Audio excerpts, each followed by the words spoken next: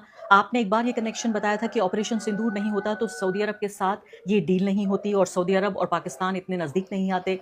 यहाँ पर कई वेस्टर्न अखबार हैं जो लिख रहे हैं कि पाकिस्तान को ये रोल दिलाने में अमेरिका के साथ उनकी जो कुर्बत है, जो नज़दीकी है, वो तो शामिल है ही यूएस की, लेकिन सऊदी अरब ने कहा कि भाई हमारे भाई पाकिस्तान को बुला लीजिए। ये सही बात है?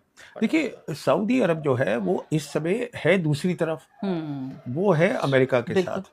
पर सऊदी अरब का जो रिश्ता है, अभी तो इनका एग्रीमेंट हुआ है, पर ये तो बहुत पुराना है। सऊदीज का और पाकिस्तानियों का कोई नया तो है नहीं। अच्छा, अभी साथ में क्या है कि क्योंकि ऑपरेशन सिंदूर में जियोपॉलिटिकल प्रोफाइल बढ़ी, और देखिए तालमेल रखने में पाकिस्तानी बहुत अच्छे हैं। अस्सलामुअलैकुम भाईजान, ये जैसे वीडियो हमने आपको देखा कि कैसी जब लगी? उनको मौका मिला, मेहरबानी करके जब मेरे सीज फायर चैनल की को बात आई, तो उन्होंने लाइक फौरन और क्रेडिट दे सब्सक्राइब दिया करें। प्रेसिडेंट ट्रम्प आपकी को कि बहुत हाँ, आपने मेहरबानी सीज फायर होगी। कराया है। अल्लाह तो वो हाफिज। तालमेल भी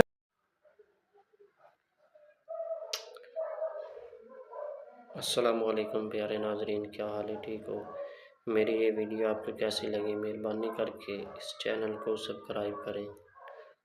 वाह, व्हाट